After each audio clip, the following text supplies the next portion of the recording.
Welcome to the Run for God Run Club, where you will find God in a runner's space. Welcome to the Run for God Run Club. This is your one stop each week to be motivated and inspired to get off the couch and onto the running trail where you can in turn inspire others to do the same. Let's learn, laugh, and leap into running together, giving God the glory for what we are able to do in His name. Amen. I am your running host, Dean Thompson. It is time, once again, to talk running and faith, and joining me, once again, is the wise man and Run for God founder, Mitchell Hollis. You know, Dean, doesn't wisdom come from just messing up a lot? Yeah, I think so, yeah. Well, then I'm pretty wise. Right. Hey, I want to put this out there. If we sound a little bit echoey today, it's because we don't have some of the sound panels in here. We're actually making a big move next week. Yeah. We got an all-new studio that we're moving into. You know, for 84 episodes, we've kind of flown by the seat of our pants, and we've learned this on the fly, and so we're taking a lot of what we've learned and putting it together in a new studio. So I'm pretty pumped. Yeah, it's pretty exciting. By the time you hear this the next podcast, we should be in our new studio, Lord willing, and hopefully sound a little bit better. We need all the help we can get, right? Well, that's for sure. Yeah, I don't know. Yeah, I don't think even God can. Well, you've got God the radio can do voice. It, but you know, well, I'm just the squeaky guy over well, here. But, I don't know about that. Everybody either. talks about your radio voice. Well. So, you know, some say you have the face for radio. That's a fact. That is 100% fact. Hey, before we get into the story this week, we want to talk about our sponsor. And like I've said so many times before, if you have a business and you want to sponsor Run for God, if you want us to help promote your business and you help support Run for God in the process, send an email to runlanehollis@gmail.com. That'll go to Lane Hollis, and he'll get you all the details. We've had a few new sponsors come on the past few weeks, and that's pretty exciting. But this week's sponsor is Trinity Disposal, and they are the go-to disposable company for Whitfield and surrounding counties right here in Georgia. Trinity offers weekly residential trash collection and commercial front-end load dumpsters. Trinity is a very detail-oriented company, and they have excellent customer service. So if you're interested in a top-of-the-line disposal service, Trinity's Disposal is the route for you. And Hunter and the whole crew over there at Trinity, they're just they're great supporters of Run for God, and they're great people. Hunter's an awesome young man, and proud to have him as one of our sponsors. I see a lot of their containers around, and I've never seen anybody who had a Trinity container ever not have the Trinity container later. You know what I'm saying? Yeah. You can tell they do a good job because people always continue with their service. I mean, they do the little things that really every business should do. You know, my next door neighbor a few weeks ago, they forgot to set their trash out front. And I watched the guys that morning. They came in, and they knew that Monday's trash pickup day. Well, they could see the trash can up beside their garage, so they walked up, got the garbage can, rolled it down, and emptied it. You don't that type of customer service is just something you don't see much nowadays. That's awesome. And I mean, they take pride in collecting trash. I mean, we're called to take pride no matter what we're doing. And Hunter really does that. Their whole team really does that. So kudos to them. If you're in the area, give them a call. Yeah, for sure. Well, we normally share a Facebook post, but this week you and I got an email from somebody. Sure. And I emailed her back and I said, would you mind if I shared this on the podcast? And she said that would be fine. I was hoping you did that. And so, so this comes from Val Bleakley, and this is the email that she sent. Hi, Mitchell and Dean. I hope I have the right email address for you and this gets to you both okay. Sorry, I imagine you have had to read lots of emails after your last podcast, episode 82, an open letter to walkers, but I just felt I had to write to say how your podcast was so awesome for me to hear. Just a little of my story, though. Though I have written a bit to you before, but as a way of encouragement to you and Mitchell to know your decision for walkers, all this fits into my story. 3 years ago, I had a hip operation, and by way of exercising, I walked circuits inside my house. One day I was doing my walking, and God clearly spoke into my thoughts. He said, "Run." "But I can't run," I said.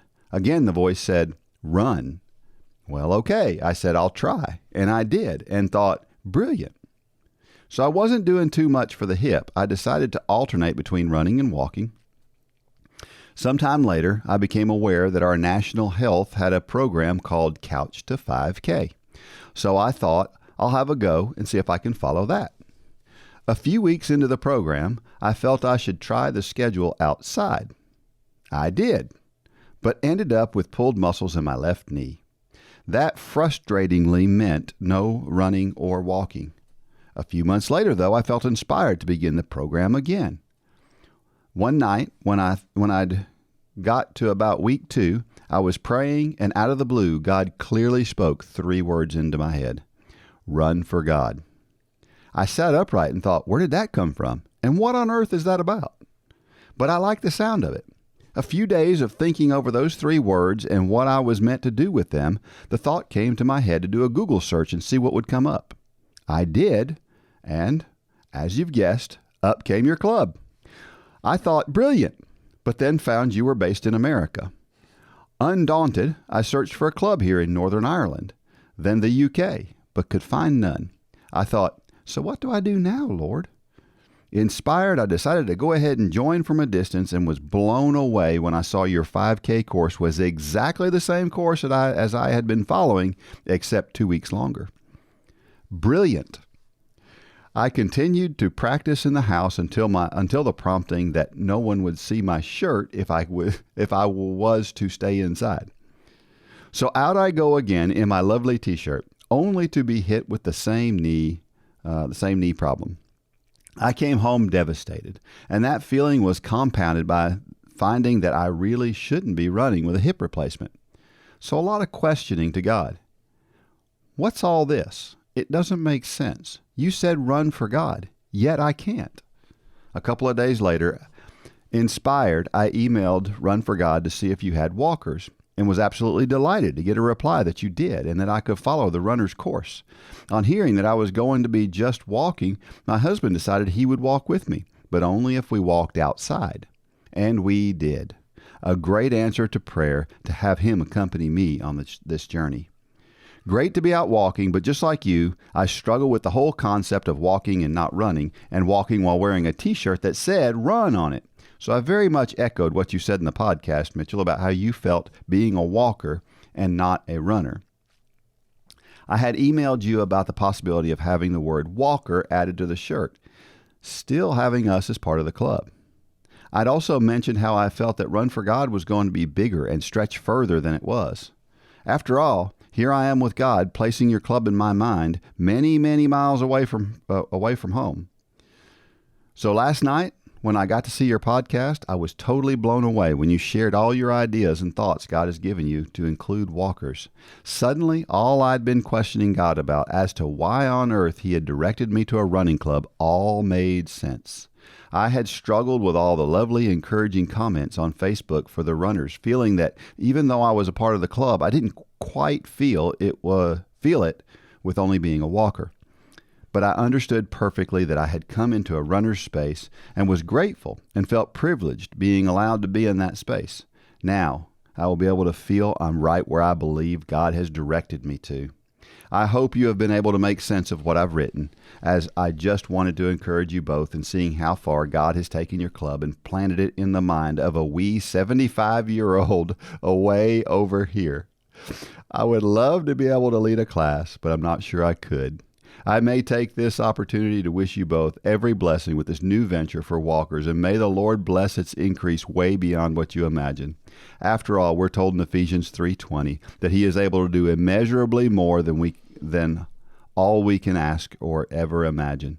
So here's to a great big imagination. Every blessing in the Lord. Val. You know, when I read this, I knew Val wasn't from around here.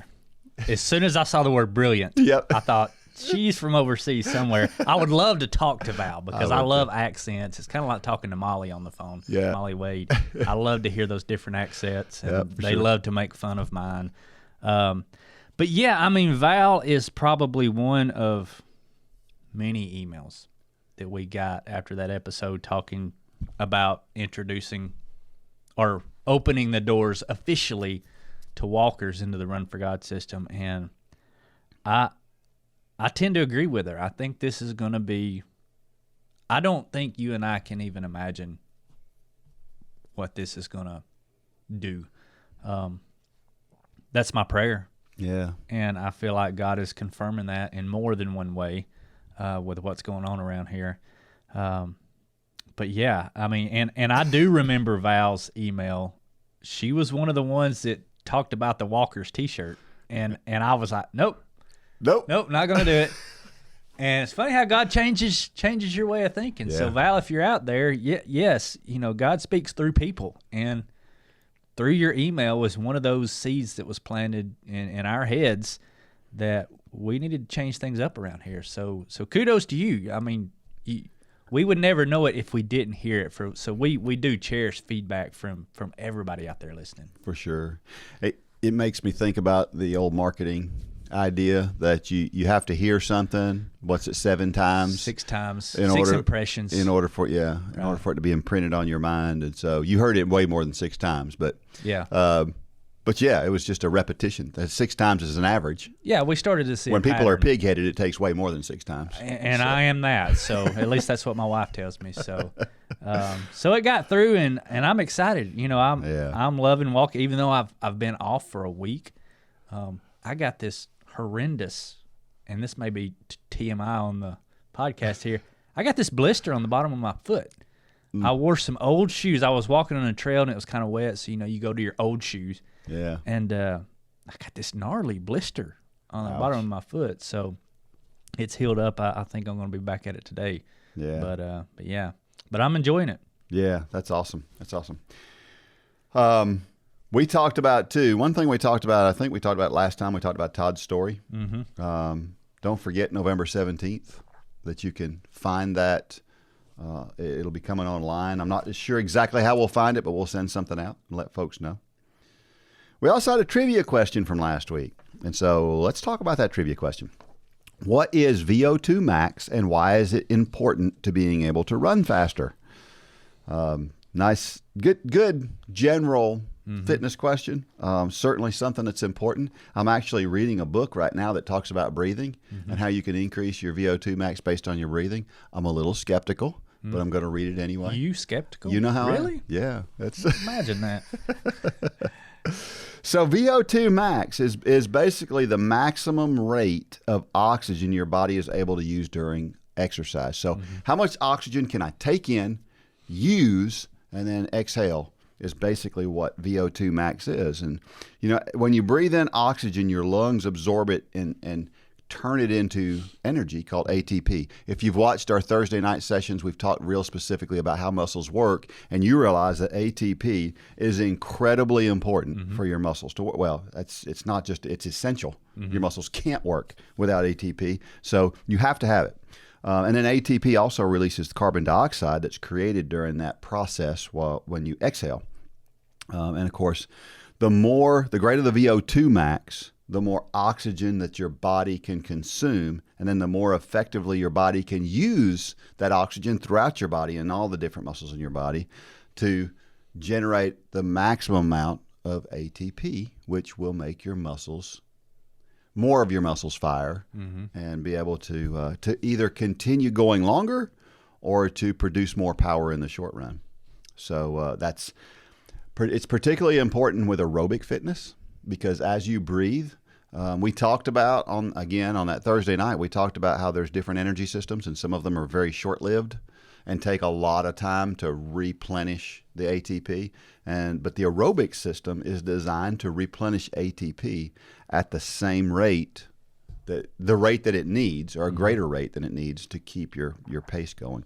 And that's what VO2 max, the higher the VO2 max, the higher the rate of ATP, the faster you can run, because you're producing more energy for your muscles. So yeah, it's pretty cool. It also means that it can be a pretty good predictor. So if you go get your VO2 calculated in scientific terms, you can tell a little bit about what kind of athlete you're going to be. Now, we'll say this: VO2 max is one of those things where it's on people's watches. People get it on their, and they look at my, Not accurate. It's not accurate. It is not at all. accurate. And just because one person, that's based on your pace, your breathing, and your. It's kind of like your watch also tells you how many calories you burned. Right, and that's Not not accurate. accurate either. Yeah. So don't get. Here's what you can use that for, though. What you can use it for is a frame of reference, because whatever it says for you, if it improves, then you've That means you're improved. improving. Doesn't Sure. mean that number is right, but Right. it does mean you've improved probably. And so it's not a useless number on your watch. It can be used, but you just got to be careful how you use it. And don't compare yourself to other people. Right? There are lots of examples out there of world-class athletes who have super high VO2 maxes, and some that you wonder how in the world can they be as good as they are with their VO2 max being as low as it is. And so there's an efficiency that's just as important as your VO2 max. I think there's an efficiency, and I think there's something else that we talk a lot about. You know, you and Lane talked a couple weeks ago about the book, How Bad Do You Want It? And is that the book where they talk about the firewalk? It is. It is. You know, you can have somebody with a extremely high VO2 max who I always say that VO2 max is your potential. That's the potential. That's the wall out there that we talk about. Yeah. But very, very, very few, a very small percentage of the population can ever get there. Right. I would almost argue nobody can get there. Right. So you can have somebody with an extremely high VO2 max and somebody with a moderately high VO2 max. And there are plenty of moderately high VO2 max people who can beat the people who have a very high VO2 max. And it's very simple. It's very simple as to why. They're willing to hurt That's right. more. Yep. And it's great to have a very high VO2 max, but don't, especially looking at your watch. Even if you go get tested to get a accurate VO2 max, you've got to do you got to be on a treadmill. Somebody's got to be pricking your finger or your ear, taking blood samples and lactate. But don't get hung up on VO2 max. Yep. You know, because we know a lot of athletes, and we've not tested them, but we know a lot of athletes who we can say, this one has a much higher VO2 max than that one, just by looking at their body, their family, whatever, their natural athlete. But we see plenty of people beat them. Yep. That we can speculate have a much lower, and it's because the 6 inches between their ears. That's right. Yep. You know, a lot of times you'll have somebody that's got a very high VO2 max, and they think, well, I'm golden, I can't be beat, and that's their demise. That's exactly right. So yeah. Well, VO2 max depends on a few things. So as you age, your VO2 max goes down. Sure. As depending on your gender, men have higher VO2 maxes than women. Is there an have. age where it peaks? Is there? Because I would assume that your VO2 max increases to a certain point, and then it begins to decrease. Could that be part of, cyclists have some of the highest VO2 max, cyclists and cross country skiers? Yep. And those sports don't peak until the late 20s, early 30s. Yeah, they peak later than runners do. Does that correlate with VO2 max peak? Maybe. I don't know. That would be interesting to learn that. But I would say so. I think your VO2 max, though, your potential VO2 max can stay high for a pretty long time. I don't think it's until pretty close to age 40 that it starts to decrease because of age. So. But I'm curious as to where it peaks on the up. Yeah. Going up. Yeah. Yeah. It's interesting. Maybe that's the next trivia question. Maybe so. Yeah. And another thing that you have to take into account with VO2 max is it depends on your elevation that you're running at, or that you're wherever it's measured. Right. Makes a difference. So there is we just said all this. There's no one good VO2 max, right? So here's again, understand this is based on scientific studies, not your watch. Right. These are good. If you're a sedentary person, your average VO2 max, if you're male, is about 35 to 40. For female, it's 27 to 30. If you're active, it's 42 to 46. If you're female and active, then it's 33 to 36. Highly active people that are just really crazy fit, that do a lot of aerobic activity like runners, cross-country skiers, cyclists. Up to 85 is about as high as it goes. There are a few people who have had higher than that, but not very many have ever hit 90. I mean, as in a handful of people ever on Earth. And then for females, it's about 77 is about the maximum that we've seen. Again, a little bit higher than that, but very few. So, yeah. So how do you increase your VO2 max? Well, you increase your VO2 max by blasting your lungs, basically. Short, fast intervals will increase your VO2 max. When we do those 400 intervals that we do in our training, we're increasing our VO2 max at that point. Yeah. Now, this all is a sliding scale, right? Mm-hmm. So there is no one workout. There is no one type of workout that will increase your VO2 max. Going out and running easy every day will have an effect on your VO2 max. But if you want to target it specifically, short, fast stuff is the way you do that. And there's no easy way to test this either. We've already said your watch isn't accurate, but the only way to test this is, Lane's had a couple of these, and it's excruciating to watch. Yep. Because you basically run till failure. That's right. Until you're collapsing and almost falling off the treadmill, and then they stop you at that point.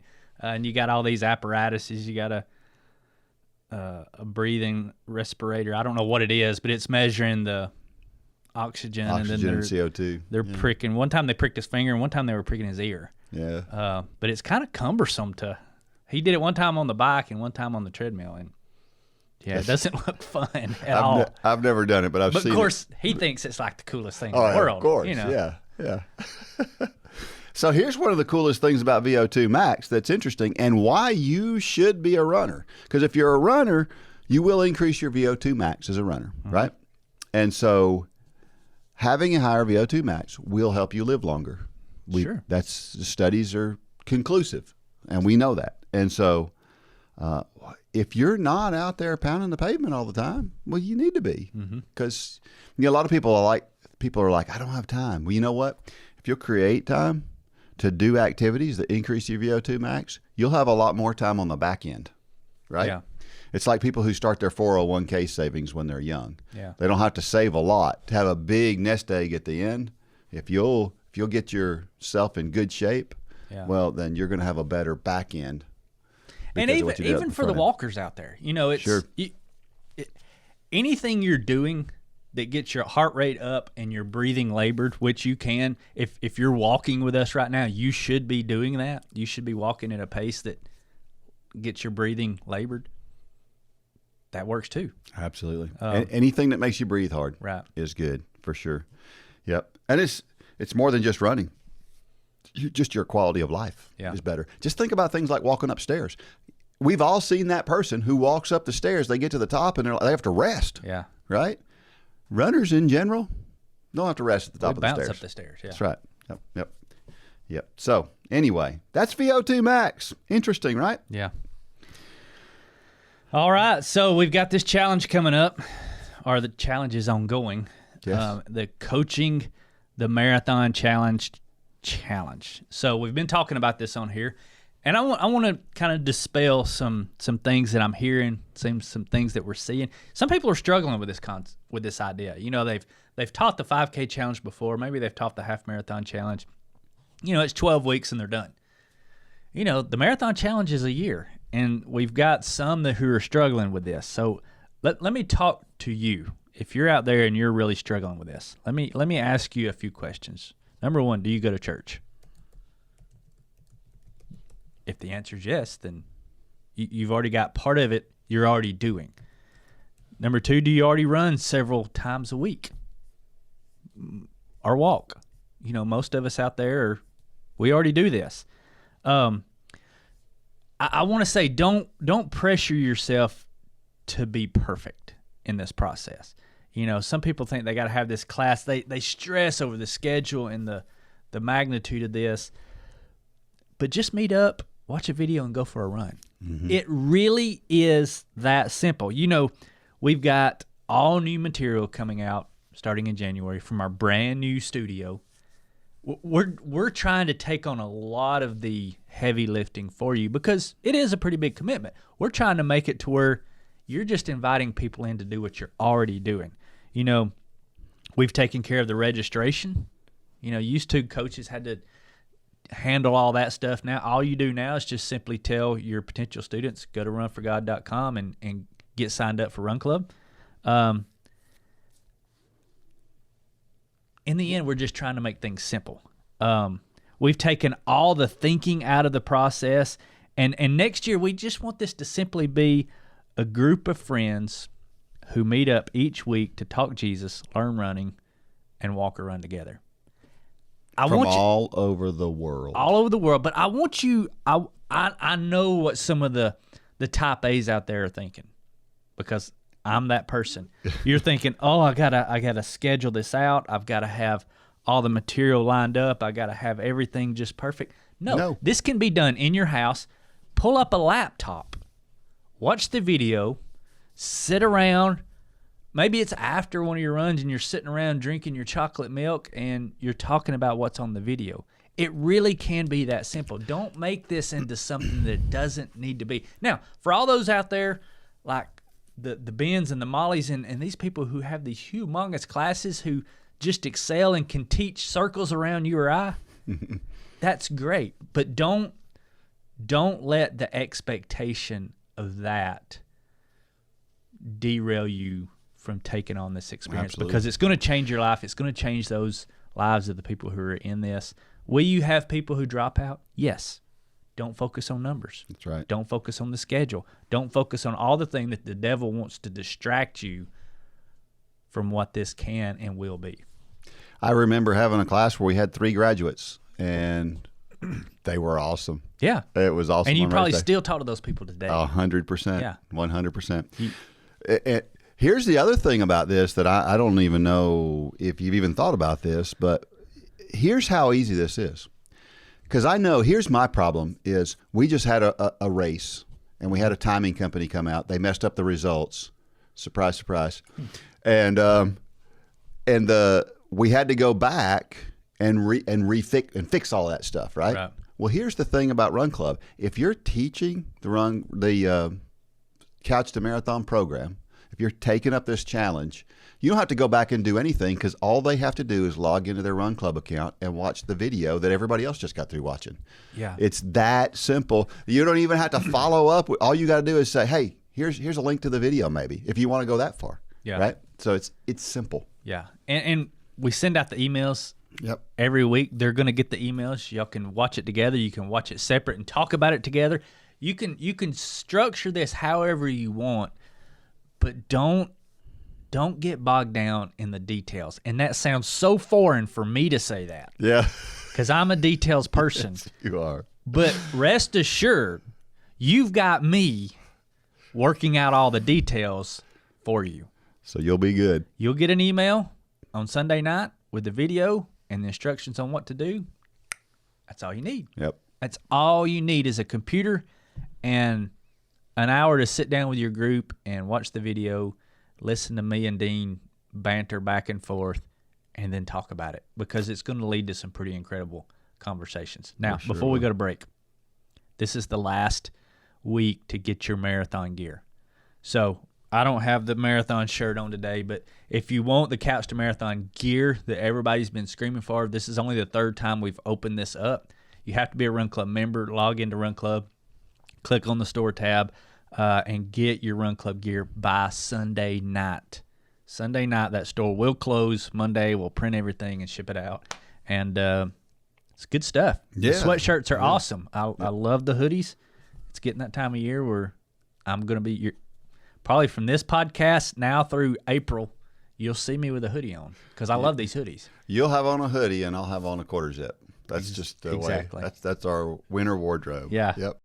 Your teen is into rock and metal music that makes your ears bleed and your grandmother clutch her pearls. We can help. If your spouse yearns for music from the old days and wants to relive the music of their glory years, we can handle that. If you need a break from the day to spend time with God and recognize His goodness, we'd love to be a part of that. Whether it's rock and metal, classic songs from decades past, or heartfelt worship music, J Radio has you covered. Sign up for an account at jradio.com and download the app in your app store to start listening for free today.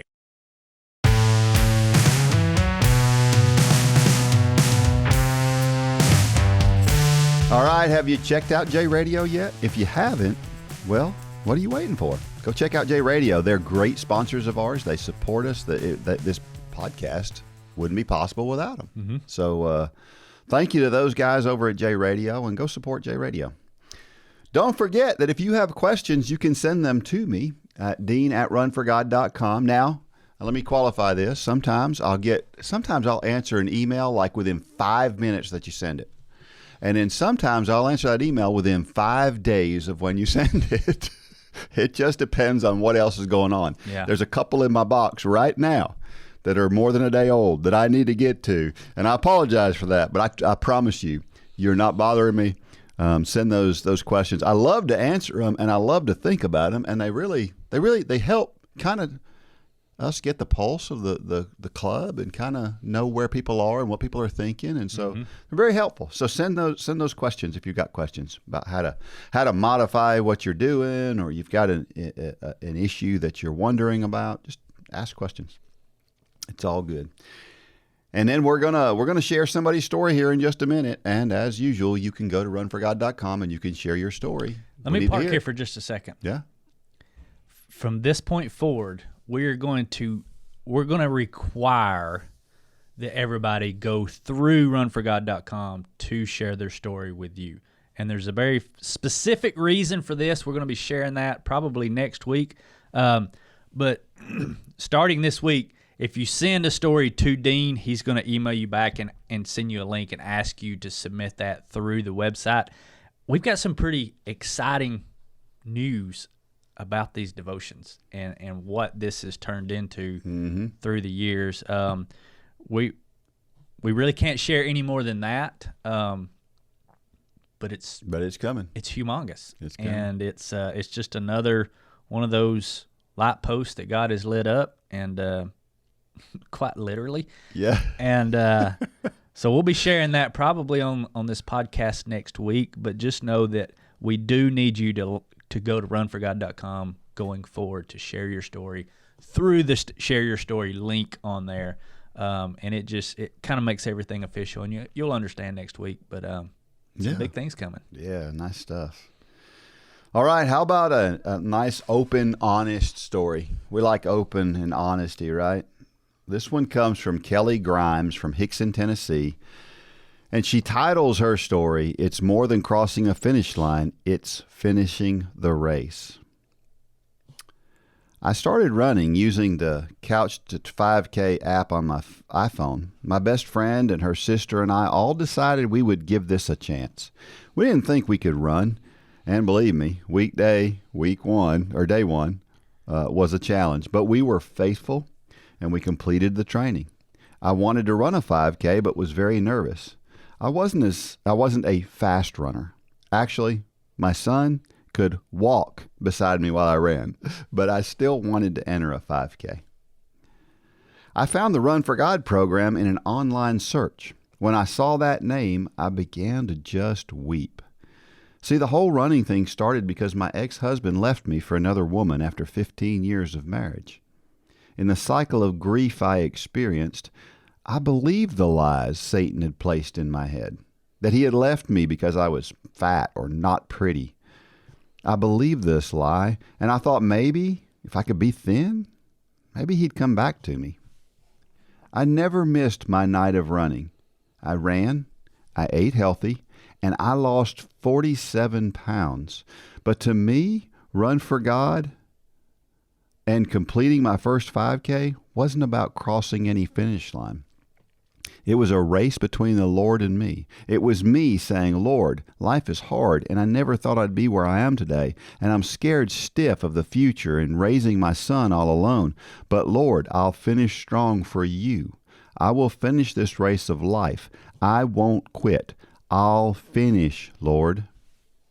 I did finish that 5K and without walking once. I had no one at the end to congratulate me. I had no one to run beside. But it was Jesus and I that day. He ran beside me the whole time.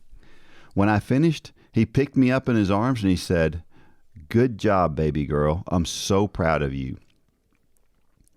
Don't cry. Everything's going to be okay. Lonely? Yes, I know, but you're never alone. I will always run for God. That's whom I'm running for.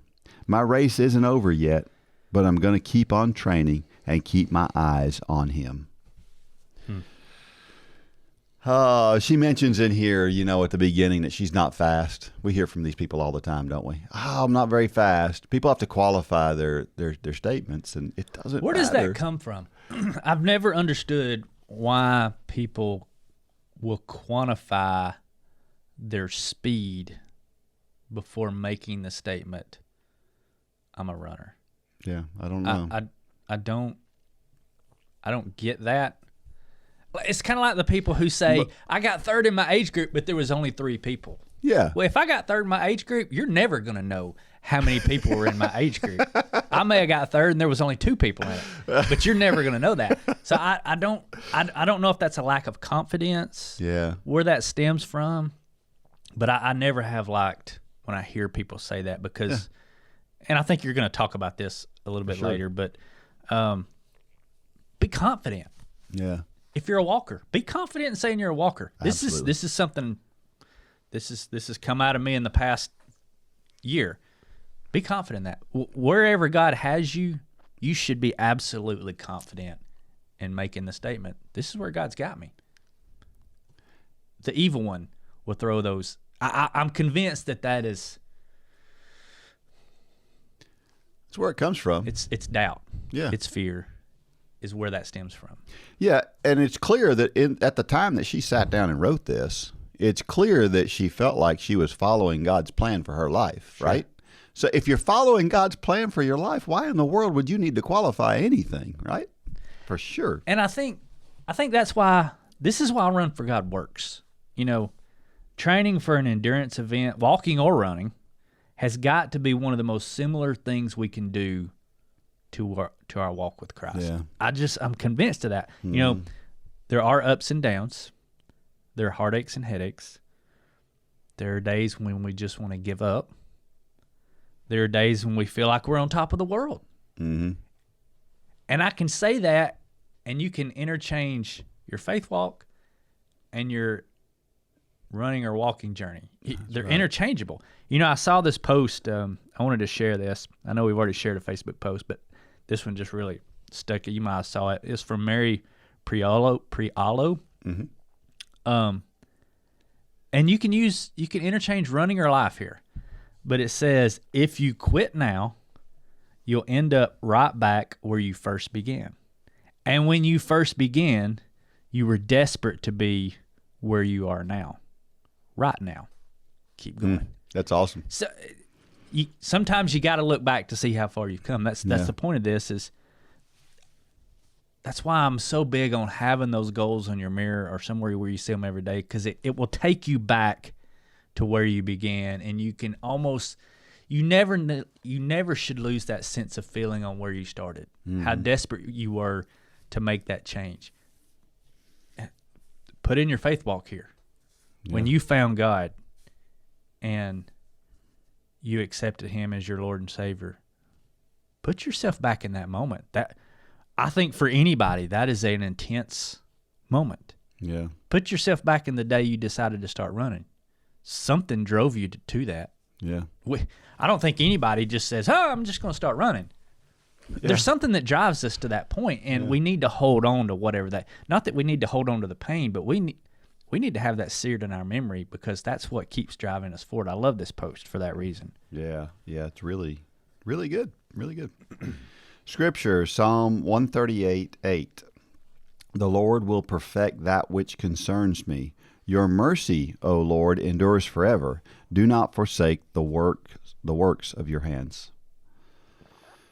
God has a plan for all of us, and He perfects that plan. He perfects that. We don't. He does. We like to think we do. We like to think we do.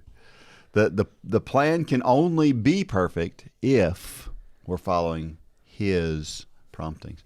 And we just the email that we shared along with this story. It's all clear signs that God is pointing people in a direction, and so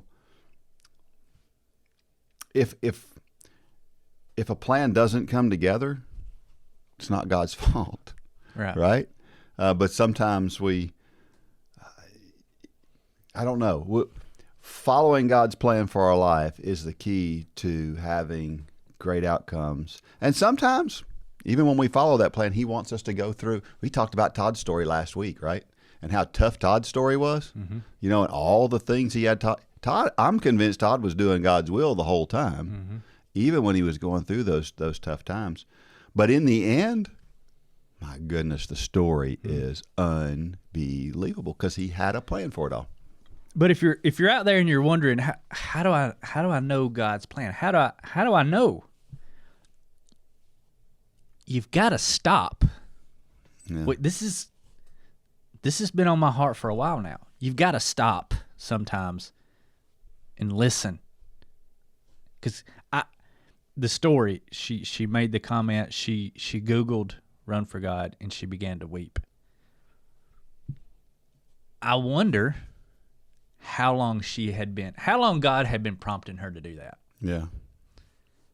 And then she finally did it, and it's like the gravity of what God was pointing her to. Nothing we did. Right. This is God orchestrating this. I don't even remember where that lady was from. But you got to stop and slow down, clear your schedule a little bit, and get along with God. And it's amazing how when we do that, the things that He's telling us and trying to show us become so clear. Yeah. But we got to stop. We got to stop. Romans 9:16. So then it is not of him who wills, nor of him who runs, but of God who shows mercy. God shows mercy. The Bible tells us that God decides who He's going to show mercy to. And then some people think, well, that's not fair.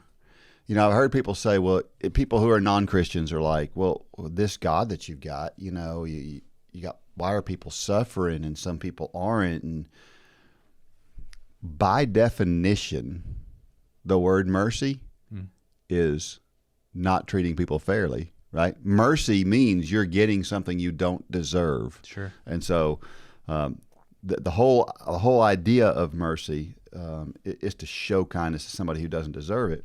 And Paul is talking about it in the context of being disappointed that so many people are rejecting Christ in this particular example. And God chooses to help the people who follow Him. It's His prerogative who He chooses to help. And I think that's what Paul is saying here in this verse, right? Good word. Yeah. Galatians 6:9. And let us not grow weary while doing good, for in due season we shall reap if we do not lose heart. God's timing. Again, it's the third time I've brought up Todd. Todd's on my mind lately. It's a crazy story. And the truth is that God could have changed Todd's life for the better at any point along those, 17 years, I think it was? Mm-hmm. God could have made that abrupt change that He eventually made any time in those 17 years. But then in the end, it wouldn't have been as fantastic of a story, right? And He knew Todd could handle it. See, that's the important thing. I kind of wrote this out, and I'll just kind of get these thoughts out here. I like to take us back to the context of a coach. Yeah. God is the ultimate coach. A coach's role is not just writing training plans, right? Right. But also to identify what his athletes need and to know how each one of them respond to stress. That's part of your biggest struggle, isn't it, with your girls? Mm-hmm. Is it's not the training plan. Yep. That's the easy part. It's getting inside the heads of these girls who it makes it even harder that they're all college-age girls.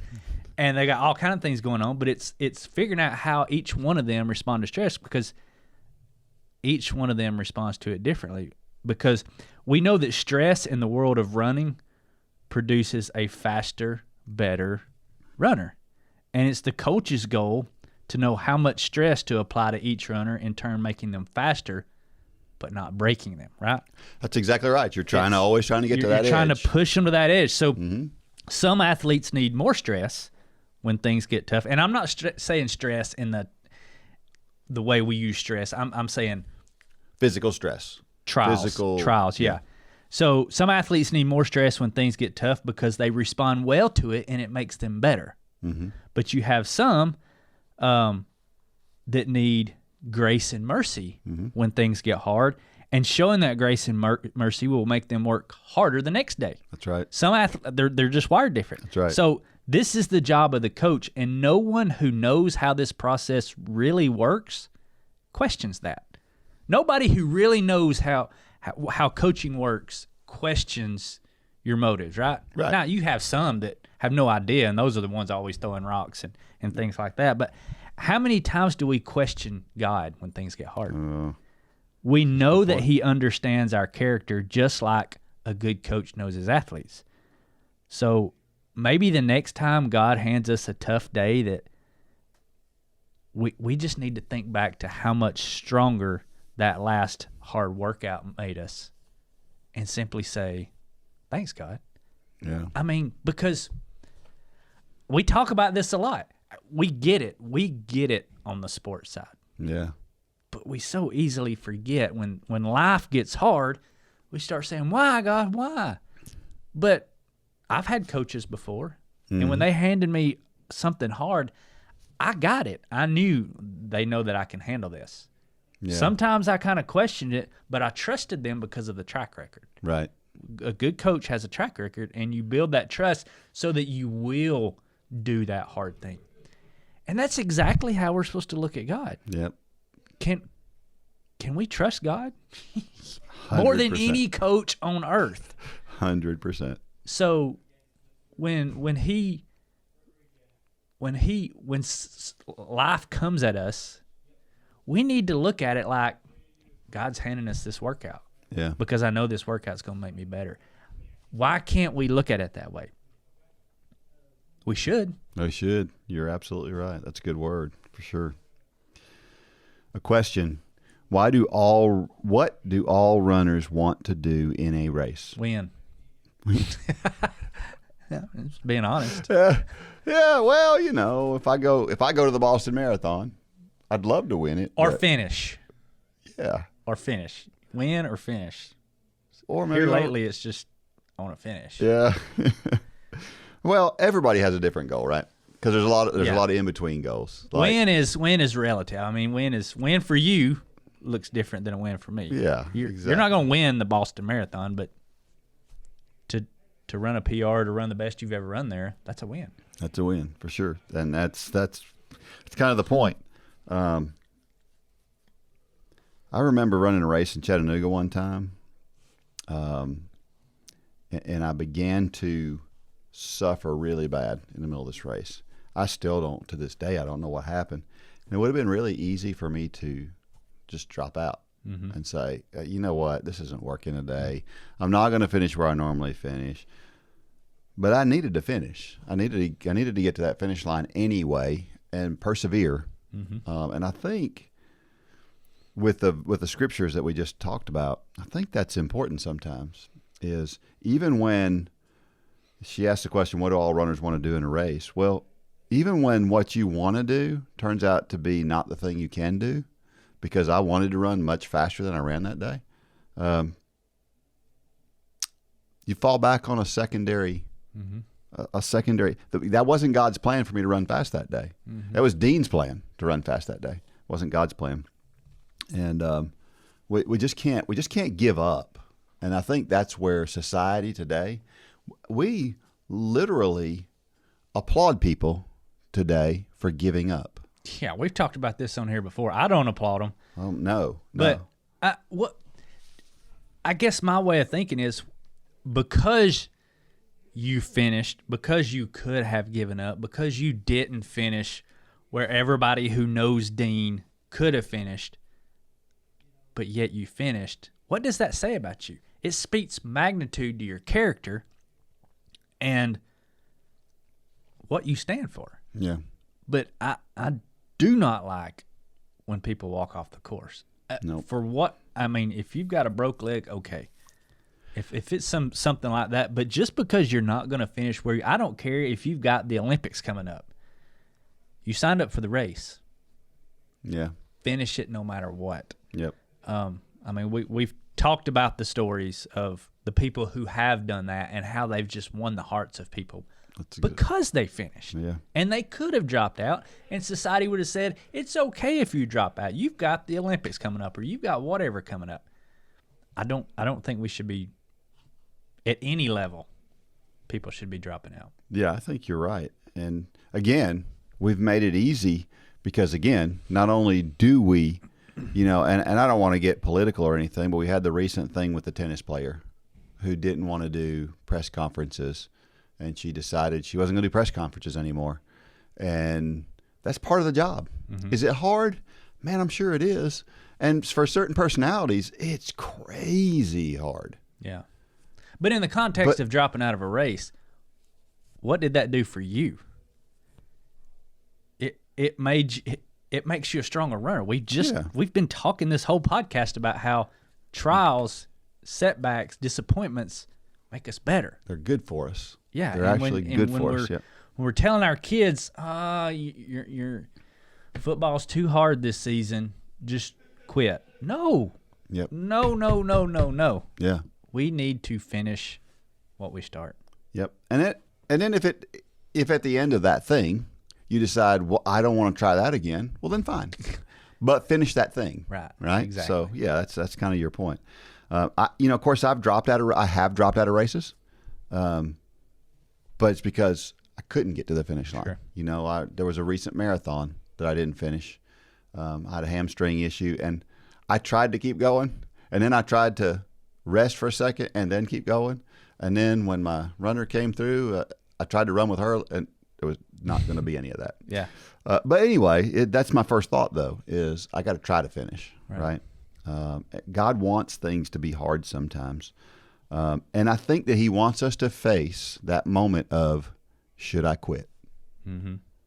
And I think he wants us to choose, don't quit. Those are defining moments, because there's going to be times in our life. There's going to be times in our walk with Christ where he wants that default to be press forward. That's right. Press forward. But if we're quitting, no matter what it is, if it's your job's just getting too hard and you just throw in the towel. Now, people can leave jobs and go to other jobs. That's fine. But you see what I'm saying here? If it's just because it's just getting too hard and you don't want to do it, and you just throw in the towel, or if it's in a race and it's just not going like you want it and you throw in the towel, or it's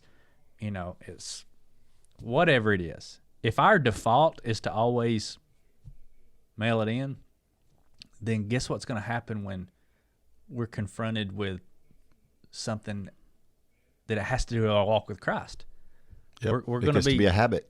Yeah. Are we going to push through, persevere, do that hard thing? Or are we going to take the easy route? And God's road is not the easy road. And we need external things outside of that teaching us those principles to always push through. Yep. The next question is similar. What is your goal when entering a race? Accountability. Yeah. To me, that's a great accountability thing. Is you sign up for a race and tell other people you've done it. Yeah. Well, and again, we said this before. There's a different goal for everybody. Mm-hmm. We just had our high school, which we'll talk about in a few minutes, but our high school just ran their region championship. Well, the goal is to win, for the team to win. The goal for our college team next week is to win our conference championship. That's the goal. We all have performance goals. And then for some people, that goal could be, I just want to see the finish line. All I want to do is get to the finish line. I don't care how fast or slow I do it. I just want to get to the finish line. And that's fine, right? There was somebody at the region meet who was way back in the back, but they had been at every race. I'd seen that team, and that person just kept going, just kept going, and wasn't very fast, but was going to see the finish line every single time, and they did. So what other goals do you have? Do we have spiritual goals? We read about some of these spiritual goals, but the question is, for all of us, what are our spiritual goals? We all go into a race thinking, this is what I want my race to look like. What do we want our walk with Christ to look like? What kind of fruit do we want to be producing, right? I think is a good way to look at what is it. When we enter a race, we have a goal. We enter life. We should have goals. Yep. Yeah. And then when you say what's a race goal, it's an individual race goal, right? This is my goal for this race. But when we think about a specific race, how does that race fit into the larger picture? If you were a part of the Couch to Marathon program, you had a goal of running a 10K in the middle of the year, right? But that wasn't your ultimate goal. But that 10K was important as a stepping stone toward another goal. And sometimes that's kind of where our goals are. Sometimes you have long-term goals, you have short-term goals. And you have to look at both, and you have to balance. And you got to have both. And you got to have both. Yep. So in the context of a lot of Run for God folks, that 5K was a precursor to finishing a lot of other hard things in life. They realized at that point, I can finish a 5K. Well, now I can do these other things that are really hard. Right? Think about so many of the stories that we talk about on this podcast are couched in that framework where they did something they didn't think they could do, and it just opens their mind up to so many other things in life that they look at different now. Yeah. And the last question: who gives you your next step? That's the key, right? Is it me? Are we going back to Psalm 138, like we talked about, and taking your next step from God? He was talking about God's perfect plan for us. All we have to do is find that plan, right? Follow those street lights. Why is it so hard to follow His plan? Because we're impatient. Yeah. So many times it comes down to patience. Because God's timing is not our timing. We're in society's timing so many times, and it's do it now, do it now, do it now. And so many times with God, it's just stay right here. Just do what you were doing right here, and that's the best way. Yeah. God gives us free will, and free will is different from God's will. Yeah, free will is running out ahead, and I've done that so many times. And the walk with Christ, it is not a run. It is not a race. You're going to lose that race every time. Yeah. It's patience. It's listening to God. It's finding that time to do nothing and being still and waiting for that next street light to light up. Yep, for sure. While you are working hard to keep your body in shape physically, the music you listen to while you run can help keep you in shape spiritually. We have partnered with J Radio to put together a group of running playlists by Mitchell, Lane, Holly, me, and others that you hear on the Run Club podcast. Plus, you can listen to a playlist put together by members of Run Club just like you. Check out the whole station of Run for God playlists now at jradio.com and in the J Radio app.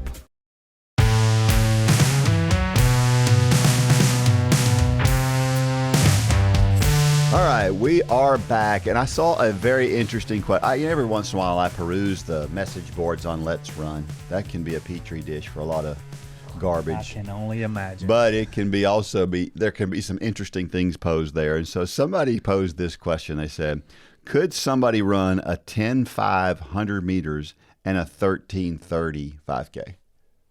And I thought, that's a fascinating thought. Can somebody sprint that fast and run a 5K that fast? Now, were they asking that at two different times? No. Somebody was legitimately saying, do you think maybe so-and-so? People were throwing names out there that they thought these people could possibly do it.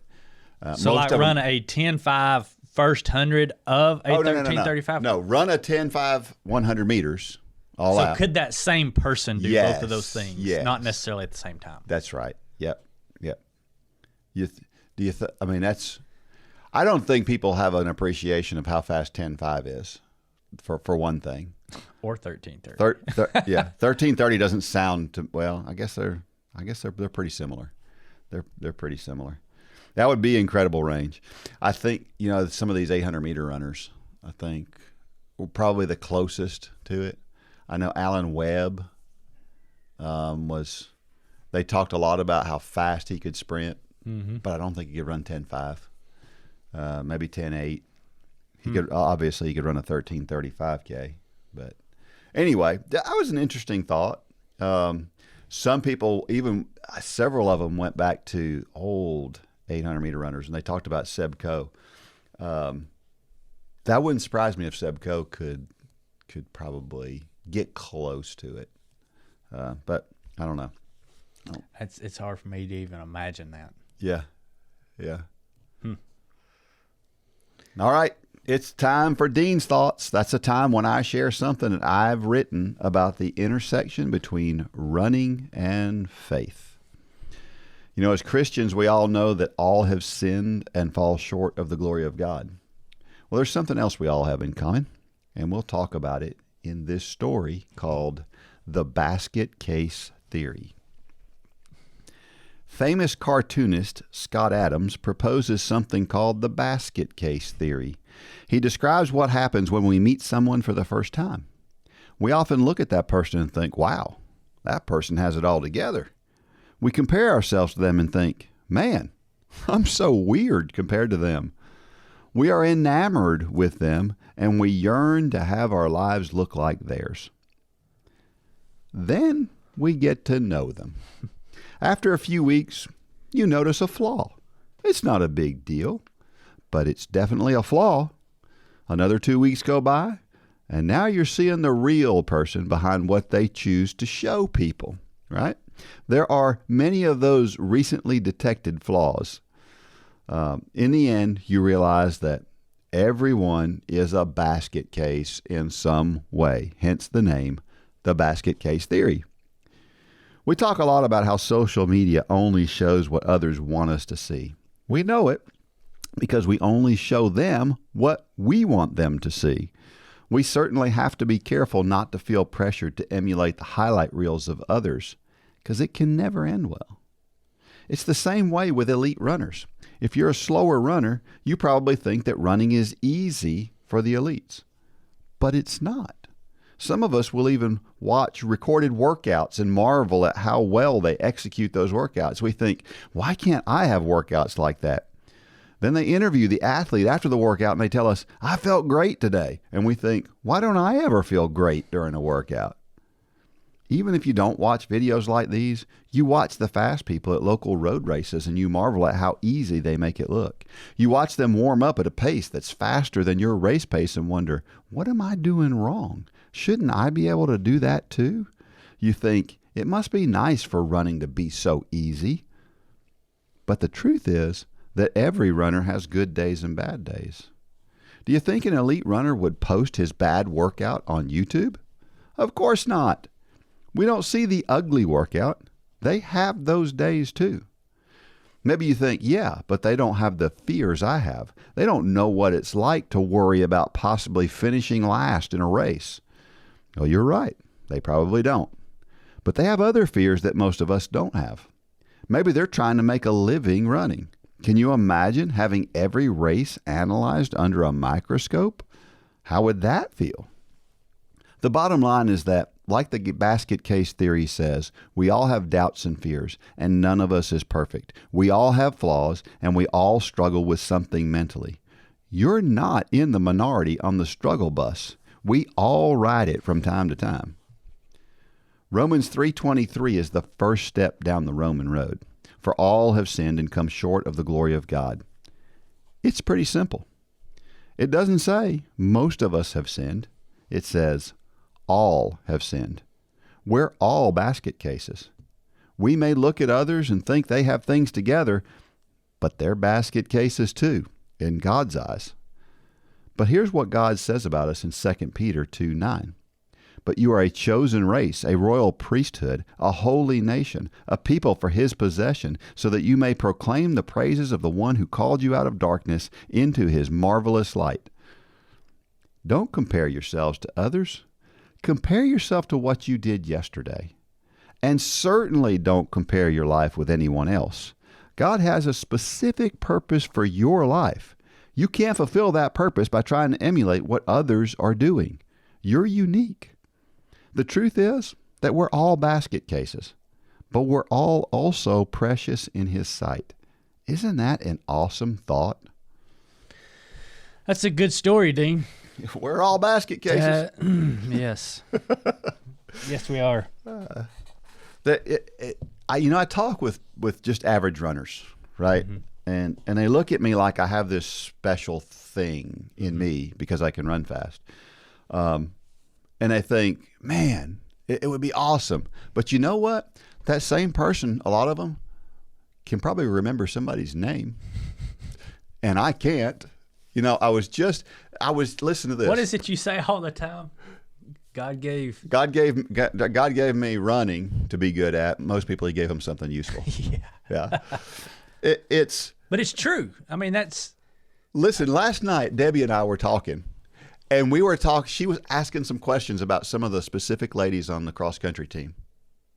The ladies I see every day. And I'm having to go through the Rolodex in my head trying to remember names because... You better hope they don't listen to this podcast. Well, they know it. I talked to them about it. We were just joking about it, as a matter of fact. Haley was telling me, she said, yeah, the other day you saw me come by and you were like, yeah, go. And then you waited and I was like 10 yards past you and you're like, yeah, go, Haley, because it took me that long to remember her name. And she knows it. And it's just, it's a serious block for me and a problem for me. This isn't I just have a hard time. This is a specific, really hard thing for me. Mm-hmm. Some people have a hard time reading a map. I don't have a hard time reading a map. I have a hard time remembering people's names. Mm-hmm. So God gave me fast, but that's only one example of things I'm not good at, right? And that's the way we have to look at stuff, is we're all blessed with something pretty special. Yeah. But that mine just happens to be running, and you can see it because that's what I'm doing. Right. So, yeah. Yeah, I mean, you mentioned on there, or you asked the question, do they post their terrible workouts? Well, some of them have. Lane watches a lot of these videos, and some of them are pretty transparent, mm-hmm. and they do show that. And I think, and in the age of social media, this is a theory that people need to wrap their head around. We talk about pandemics. This is a pandemic. The basket case theory is a pandemic because we look at social media, we look at all the things, and we just think, man, they've got it all together, and none of us do. None of it. I don't care if it's the biggest movie star. They have their demons, and sometimes those demons are much bigger than ours. Yeah. You talk about, think about the elite runners. And they're having to do this to put food on the table. Yeah. Whew. That's a big weight. Yeah. That's a big weight. I mean, that will make you a basket case. Yeah. I mean, I have a bad race and I just get bad online results. Yeah. They have a bad race. They don't get a check. We all everybody has that. And that's the bad part of social media is it doesn't appear that way. Right. But it's very deceptive. Yep, for sure. Even, Elon Musk, I think I just read where his net worth is like $270 billion. That's insane. He has problems. Absolutely. Mark my words, 100%. He has problems and things he has to deal with that we don't have to deal with. And I'm glad I don't. Yeah. Yeah. Just be happy with what you're able to do, and be happy that you're able to run despite the fact not being the best at it too. And we've got to understand, one of our favorite verses, one of the flagship verses, it's on everything you see, Philippians 4:13, I can do all things through Christ who strengthens me. This is what that verse is talking about. That's exactly right. It's being content in where God has you and not wanting the things that you don't have. Be happy with the things. Be content. I can do that with Christ's strength. That is what that verse is talking about. It's not saying you can go win the Boston Marathon. It ain't going to happen for 99.99% of the population. It's just not going to happen. But that verse is talking about being content with running a 6-hour marathon if that's where God has you. Mm-hmm. Be happy, because you can make yourself miserable trying to live up to the Facebook and Instagram post you see. Yep. You can make yourself miserable. Live up to God's expectations, not the And we can do that. We can do that. We can do all things through Christ who strengthens us. Amen. If you've ever participated in any sport, you've probably met a great coach. Great coaches inspire us to do more than we ever thought possible. You can be the leader that helps others achieve things they never thought possible. You, yes, you have the ability and the opportunity to be that person. All you need is a heart to help people and the ability to follow a plan. The Run for God 5K Challenge will come ready to help you inspire those around you. The step-by-step guide will direct you how to plan, pray, and train people both physically and spiritually. You can help them become more fit in their health and in their walk with Christ. Share your passion. Go to runforgod.com to find out how to inspire others to accomplish big things.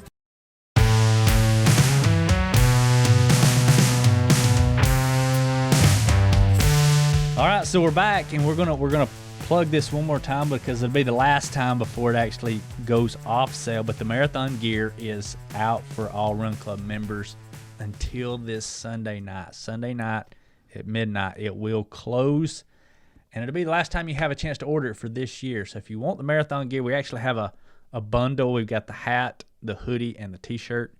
Everybody loves them. Great prices on those, so go get those by Sunday. Yeah. Hey, did you see that the women's half marathon record was broken this weekend? I didn't. She ran 1:02:52 for the half marathon. Wow. The top American in that particular race was closer to her than they were to the winner of the race. It's 4:47 pace. Mm. So for people who 4:47, if we had a girl who could run 4:47 on my team, she could potentially be not at 4:47. She'd have to run just a little bit faster than that. She could be a national champion. This lady's putting it together 13 times in a row without stopping. She could be a champion in the mile. In the mile, yeah. In the mile, a 1 mile race. Yeah, a 1 mile race. Yeah. Yeah, and this lady's doing it 13 times in a row. Isn't that crazy? It is. Man. So, I recently got news that there was this trail half marathon. Mm-hmm. And then this is funny. So, Shannon mm-hmm. Coley, he's the coach of our high school cross country team, and his daughter is on our cross country team. And so we had a race, and while we were at our race, she got word from him that he had finished 4th in this trail half marathon. And she said the top 4 runners were 2 seconds apart. And I was just thinking, that's I hope somebody got that on film. That's unbelievable. That's crazy, right? The idea of a trail marathon, you can just picture them coming out of the woods and 4 guys all being right together and all finishing right together, right? And then I found out that wasn't true. Really? I thought with Shannon it was actually 2 minutes, not 2 seconds. And so it made the whole picture just kind of fall apart. But there for a while, man, I was really fascinated to hear about this. That would be a YouTube blockbuster. Yeah, if that was true. Yeah, I couldn't wait to talk to Shannon and hear him tell the story. And he says, "Oh no, it wasn't 2 seconds. It was 2 minutes." I was like, that's still good. Good for him. That was a great race for him. Yeah. But yeah, that was funny. Shannon's doing the Disney Marathon with us. Yes. He's doing the program. Shannon's one of those unsuspectingly fast guys. Yeah. Not showy. Nope. You hardly ever see him running, but he's fast. Yeah. And he's my age. Yeah. He's a couple years older than me. Yeah. But he's That is one fit dude. very fit. Very fit. Yeah. He does a lot of stuff. He eats really well. But you never see it. Nope. You never see it. Yeah. That's what's cool about him. Yeah. Yeah. Yeah, we just had a region track meet. That turned out well, right? Cross country meet. Cross country meet, yeah. Turned out very well, yeah. How about Landon?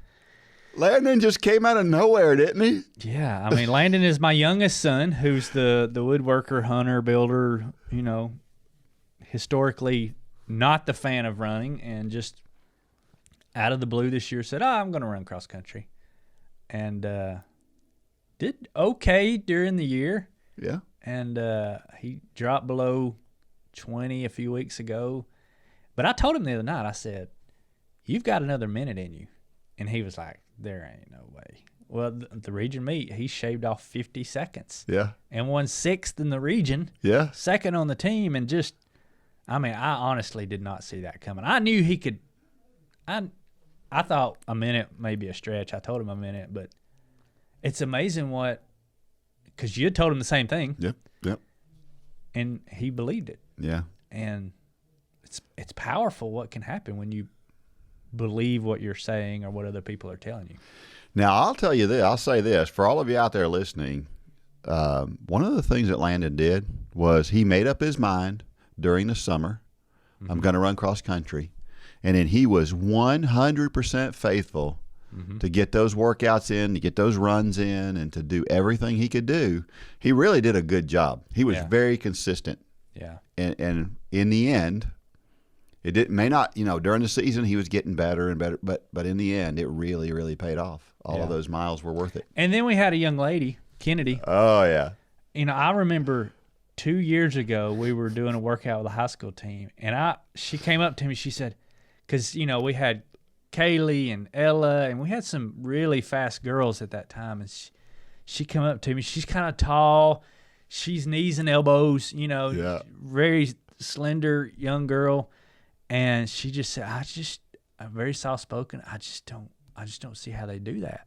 And I remember saying it's what we talked about a little while ago. It's those that are willing to hurt the most, especially at this level. Yeah. It's the ones that are willing to hurt the most. And I'll never forget, last year she got was it 6th in the region, 5th or 6th or something like that? Yeah, I think it was actually a little higher than that. Yeah. Or third? No, it was 3rd. Because she came in and I came up, I went up to her after the meeting. I said, you got 3rd. That's awesome. She said, I would have been surprised if it was 23rd. Had no clue. And she's so genuine about it too. Yeah. And then the other day she wins region. Yeah. From behind. I mean, that girl was putting some distance between her and Kennedy to win it. And I thought because it's a 2-lap course. Yeah. And I thought when they started the 2nd lap, I thought, there's no way she's going to catch that girl in front of her. And well, I was standing over there where there's about a half mile left to go. And it looked like there was no way. Yeah. And matter of fact, she hadn't even thought about the possibility of winning the race. Nor had her parents. And then while she's standing on the starting line, literally 2 minutes before the start, I looked at her and I said, Kennedy, you realize you could win this race? And she looked at me like, really? And then, because it was this genuine, and then you could see this thing come over her face, like this resolve of, then that's what I'm going to try to do. Yeah. And that's what she did. And so she gets out there and she's running, and like you said, she was getting beat by, a good 20 or 30 meters, far enough that people don't usually come back from it. And especially in a region meet. Yeah. Yeah, that's. And as she comes by, I just, that last time, I just said, how bad do you want it? And that's the same exact words I was telling Landon. Was it? When he came by. How bad do you want it? Yep. And then when we saw her again, she was in the lead and pulling away, just finishing crazy strong. And I was standing with her parents, and they were like, is this really happening? I was like, yeah, it's happening. It was a great region meet, and Lane took off this morning for their conference. Is it conference? Yeah, conference meet up in Virginia, and he's bouncing back. So this is a fun time of year. It is. If you're a cross country fan. Yeah, I love it. Love it. How about a trivia question for this week? You always default back to these track questions. I know. I love track questions. This is cross country season, Dean. Well, yeah, that's a good point. But all right. Who was the first person to officially break the 10-second barrier in track and field? That's for the 100 meters. Mm-hmm. And when did he do it? So first person under 10 seconds. When did he do it? And learn a little bit about that fellow. Interesting. He's kind of an interesting guy, and it was interesting when he did it, and interesting some of the other things that he did. So check that out. And if you know the answer, if you've Googled it and you know the answer, you can send the answer to dean@runforgod.com and be the first. Be the first. Not on Messenger, not to customer service, and include your T-shirt size. That's right. And address. And address. And we'll get you a Run Club box, which would be cool. Really cool. But if you're watching, it's right there. This box right here. Yeah. All right. Every week I share a reason why running is so awesome. And this is it. That extra burst of energy you feel when the weather turns cool. When the weather gets cool, all of a sudden there's a bounce in your step. It doesn't even have to do with running. I mean, my whole demeanor changes this time That's probably true for most people. It's not supposed to get over like 65 today here, and it's or 60 maybe. I love it. See, I don't care anything about that. Really? But the running part, it's like you get out there to go run, and there's something about that feeling. The leaves falling. You know, if you follow me on Facebook, you saw what I drug out yesterday, or I actually got in the mail yesterday. Holly comes in with this package. She said, I don't know what this is, but because it had like something toys on the sticker, and she's like, I don't know what this is, and I really don't know if I want to know what this is. She lays this box down, and this wasn't planned this way. You can tell it was just really what they did when they packaged it, and I yelled it out loud. I said, Fragile, and I had ordered the Christmas Story leg lamp. Oh, did you? We've always had the little nightlight. Yeah. And I'm like, nope, we're getting a big, like a full size one. Not the full size one. The one that's about this big. It's about probably I've got 18 inches tall. Yeah. And I was like, it's a major award, Holly. It's a major award. And I broke that thing out, and it's in our kitchen. And we may get a divorce over this because it's staying in that kitchen till Christmas.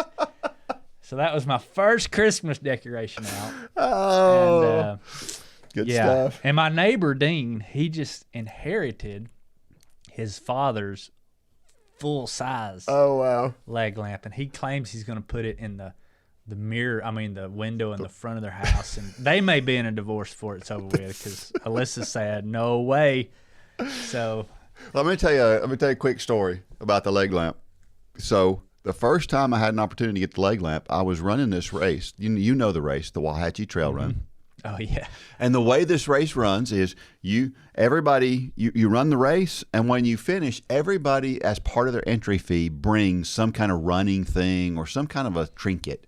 And you put it on this table, and then as people finish, they come and they... It's stuff that you have. Yeah, stuff that you don't go own. buy stuff. Yeah, stuff that you own that you bring. It like it's T-shirts. Yeah. It's a water bottle. It could be a lot of different things. And so somebody brought a leg lamp. This is the first year I ever ran this race. And so we got through with the race. And I finished second in the race, I think, that day. Yeah, I finished second that day. And so I thought, as long as that guy who won doesn't get the leg lamp, I'll get the leg lamp. Because I'm assuming that at the end of the day, what they do is they go through from one through, and you go up there and you choose your thing, and then you come back. And I thought they did it like an award kind of thing. Well, a few minutes later, a really good friend of mine, you know him, Ryan Schrum, comes walking up with the leg lamp in his hand. I'm like, man, I thought I was going to get the leg lamp. He goes, well, it's tough to be a rookie. Because what happens is you get through and you just go over to the table and you pick something out. I didn't know that. So I was the rookie that got taught a bad lesson. I didn't get the leg lamp because of that. And so I went home and got online and bought a leg lamp. But the biggest question I have out of that whole story, what person would bring the leg lamp to the race to begin with to give away? Well, it's close to Christmas time. Cherished pride. I mean, if I was in that race, you better believe I'm not bringing my leg lamp to give away. That's a good point. Now, I just wonder how many people listening to this podcast are thinking, what in the world are they talking about? What is a leg lamp? Just Google that. Yeah, that's just true. Just Google it. Yeah. Christmas Story. Yeah. If you haven't seen A Christmas Story, now I got to tell you, A Christmas Story. My mother hated that movie. Hated it. It's not my favorite, but I love that movie. Yeah, I like it, but and so we're not. We've both watched it. It does have some language in it. The funniest thing was that some of our Sunday school material years ago, probably 8 or 10 years ago, I had never seen The Christmas Story. I'd never watched it growing up. Yeah. And it was around Christmas, and some of our Sunday school material referred to The Christmas Story on some stuff. And I'm like, we've never seen that. So we went home, piled up with the kids to watch A Christmas Story, and I was like, whoa, we need to watch the TV version of this, because it does have some language. It's, an old-fashioned dad. And but yeah, if you have no idea what the leg lamp is, just Google it. Yep. All right, we have a motivational thought of the week, and it's this one. The question isn't who's going to let me, it's who's going to stop me. I like that. It comes from Ayn Rand, which is not the place you would look for your running inspiration. Never heard of that person. Ayn Rand wrote Atlas Shrugged and The Fountainhead, and wrote a bunch of books, and they're really more political books than anything else. Never they're heard fictional. of any of them. They're fiction books. You never heard of Atlas Shrugged? Nope. Wow. It's just like one of the most famous books ever written. I don't think so.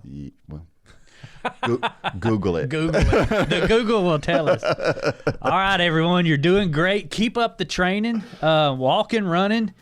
The support for one another is awesome. Yeah. If you're not a member of Run Club, we say it a lot, the Facebook group is worth the price of entry. You get shot right into that when you join.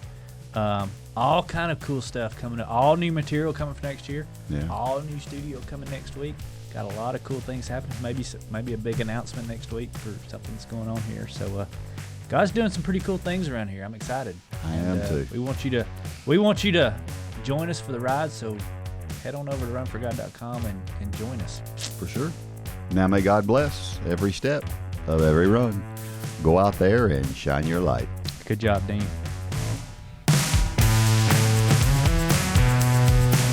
For more information about the Run for God ministry, go to runforgod.com. If you have questions about your salvation, click on the Peace with God tab. There's nothing more important. Thanks for joining us today.